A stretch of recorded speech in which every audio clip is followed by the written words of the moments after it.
Hey, Zap Crafters, Zap mga kausok, Zap mga small-scale entrepreneurs like me. Gusto ko lang ma-share sa inyo something that I've learned in the cruise line industry where I used to work for 10 years in the hospitality business. I'm a food and beverage supervisor or restaurant supervisor. Isa sa mga dinidiin namin do, kasi di ba ang cruise line kasi every 7 days or one cruise, palit na ng customers, panibago na naman mga pasahero. Ngayon, ang dinidiin talaga namin sa team is about net promotion or net promoting. Meaning, when we serve a guest, kahit nag-iisa lang yan, we look at them na parang marami sila kasi may kaibigan niya, may kamag-anak yan, may mga acquaintances yan, may mga kakilala yan that he can relay or share their experience to them and eventually consider nila to cruise with us. I think that is something that we can apply here in the Philippines, especially sa mga local businesses or small entrepreneurs kasi mas personal, nasa personal level tayo nag-ooperate, tayo nagsaserve, tayo mismo owner at nakakasalamuhan natin yung mga tao. Ano ba yung net promotion? Net promotion meaning walang social media involved sa net promotion. Ano yun, no? Yung during that time when we were discussing itong konsepto na to, walang social media.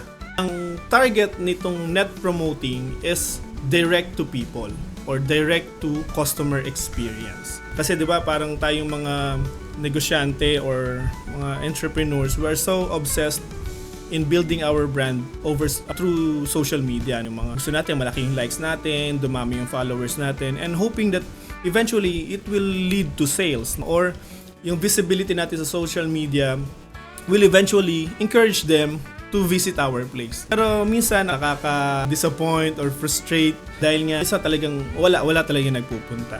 So, just for example, Rub and Smoke, no, yung smokehouse natin sa Malolos, hindi talaga ma-post si Rani. Ngayon, hindi talaga siya ma-post. Pero may kumakain sa kanya.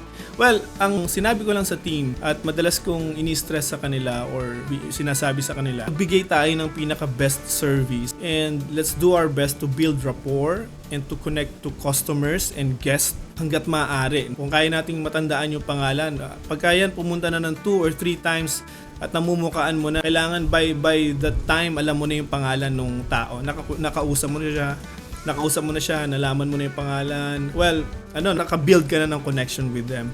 And once masaya siya at satisfied siya doon sa service na binigay mo and sa food, hindi lang isang tao yun. Meron siyang kaibigan na pwede niyang isama, pwede niyang kausapin, i-share yung experience niya. At eventually, yung mga sinama niya na yun, magsasama din ng iba. So that's net promotion. Parang it's like a net.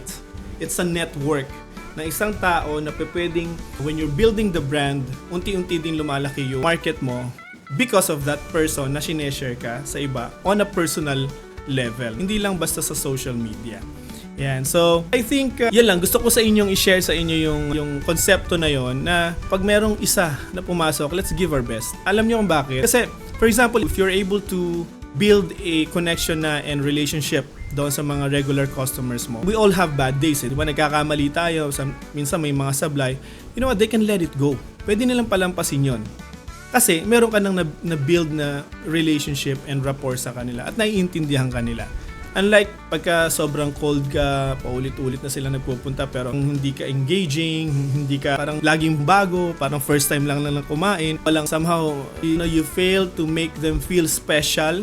Pagka nagkamali ka, parang ma-off na kaagad sila sa inyo. Pero if you give your best service, yung sa isang tao na yon, sila pa yung magre-recommend sa iyo sa marami. So, I just want to share that and hopefully may matutunan yung mga entrepreneurs at mga maliliit na negosyo katulad ko if we serve one guest and bigay natin yung pinaka-the best natin para naman susunod na pagkain nila at pagpasok nila sa restaurant may kasama na sila at yung mga kasama nila eventually yung magsasama din ng iba, and that's net promotion or network promotion. Alright, thank you very much for watching and smoke on.